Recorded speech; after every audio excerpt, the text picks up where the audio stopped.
Where in your life do you or do you not have or see freedom? I'm lucky that I'm of an age where I have freedom pretty much all through my life. Partly because I'm retired now, so I don't need to work. But I'm 65 years old, so I'm from a generation that didn't know war. The only war I can remember was the Falklands in 1982 and the Gulf War, which we weren't involved with. So I think we're from a generation that probably had parents that had been very close to or not, if not involved in the war, and they wanted us to have the best.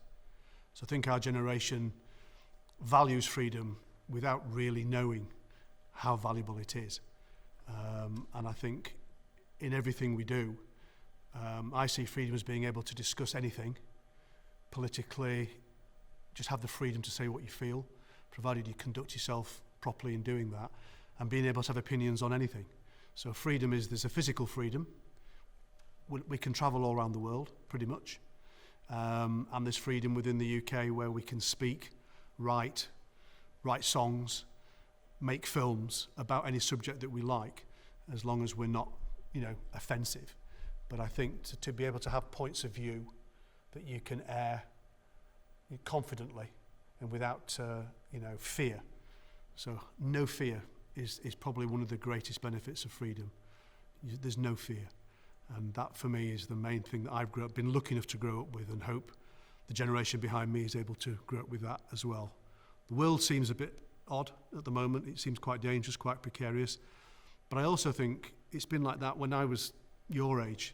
The Cold War was still going. Russia was still there was great worries in the early 80s about them, and it was diplomatically sorted out. So we need some good leaders around the world. We haven't got them at the moment in certain parts of the world, that's for certain. But freedom to me is probably the most important thing in life. Does judgment from society restrict your freedom to present yourself how you wish? If so, or if not, why? I think that depends very much on your personality. I guess we're all a little bit of us is fearful of judgment. A lot of people want to be liked, so they're probably fairly careful about what they say.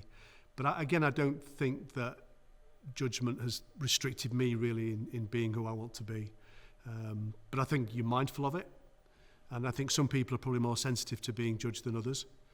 And again, I think as long as people are respectful with how they present themselves, they shouldn't be too worried about being judged. There's always going to be somebody who doesn't agree with you.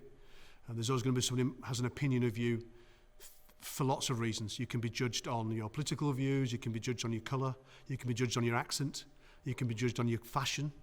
I've never been too bothered about that, to be perfectly honest. People are entitled to their views. How do you think freedom has changed since World War II or in your lifetime? Freedom was really celebrated after the Second World War. We've seen the documentaries and we've seen all the sort of the jingoism, if you like, and all the celebration after the Second World War was over. What I don't think comes through very well is how long after the war there was rationing, the standard of living was quite low. But my generation benefited from people wanting to make the most out of freedom. Now, in terms of pop culture, I was born at a time when pop culture just exploded. Whether that's the Beatles with music and the Stones and Bob Dylan and everything in the early 60s, to film as well, cinema. So there wasn't money around for a long time. I mean, the war went on for 6 years, and there was a lot of poverty after the war, which I think people can sometimes forget. But I have benefited hugely from my parents' generation wanting me to have the best life I could, because they'd experienced war and they didn't want our generation to do that. So I think I've lived through a good time. I think I've been lucky, because if I'd have been 30 years older, I would have probably been conscripted into the war. And if, I'm hoping that your generation doesn't have anything to worry about as well. So, the Second World War marked a real change, I think, in attitude and culture. How do things such as race, gender, disability, sexuality and wealth affect your or other people's freedom? There's significantly more tolerance now And I know there's still work to do on all the things that you've mentioned. I personally think that the distribution of wealth is poor. And I think we've seen that polarization in the last probably 15, 20. I think tech has partly contributed to distribution of wealth. And I think also the financial institutions have distorted. So I think wealth distribution is probably gets less attention than disability and gender and equality, etc., and sexuality, for example. A lot of those things, I've seen a lot of progress in my lifetime. I mean, I was born in Bradford in Yorkshire, and we had a huge Asian population that came into the city in the 1950s to help with the textile trade. And I grew up knowing particularly a lot of Asian friends. I used to play league cricket with them, and that particular city became very, very tolerant. It's had issues since, but I think that, in my life, we've all had to learn. We all probably experienced things. I particularly did in the 70s with certain aspects of comedy. I mean, there were TV shows in the 70s that I cringe at now. I used to watch them, and you wouldn't get them, nor should you. I think there's also a danger of overcompensation. I think we have to rein back some people are always going to be slightly offended. I think there are red lines for that, but I don't want to see creativity and comedy and music dumbed down. So I think we've got to be careful we don't overcompensate. Certain things, obviously, were never right. I think disability, there's a long way to go with giving people access. But again, significant improvements in the last 30 years. And I think we need to be careful not to beat ourselves up too much, because we are getting there, and it's a long game.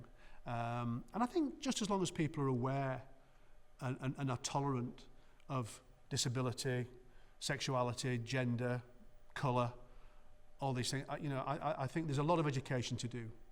But I think we're far better, we're further on than when I was your age.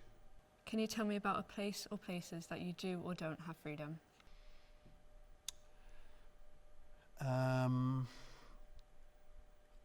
I guess I'm quite lucky in that I don't feel particularly restricted. Without being too political, I'll prefer freer movement in Europe. So I think people should be able to move around the world quite easily. I think you become a better person if you experience different cultures. And that it feels to me that in the last sort of 6 or 7 years, that's been restricted by Brexit. But you can go everywhere if you want to. I don't feel that limited, if I'm honest, in terms of my freedom. There's nothing I feel I should be able to do that I can't do. So I guess that suggests that I feel pretty blessed. And again, I think it depends on what your expectations are. I think there are certain no-go areas, and if you accept that, then I feel lucky that I don't feel any real restrictions on my freedom now, or places I can't go.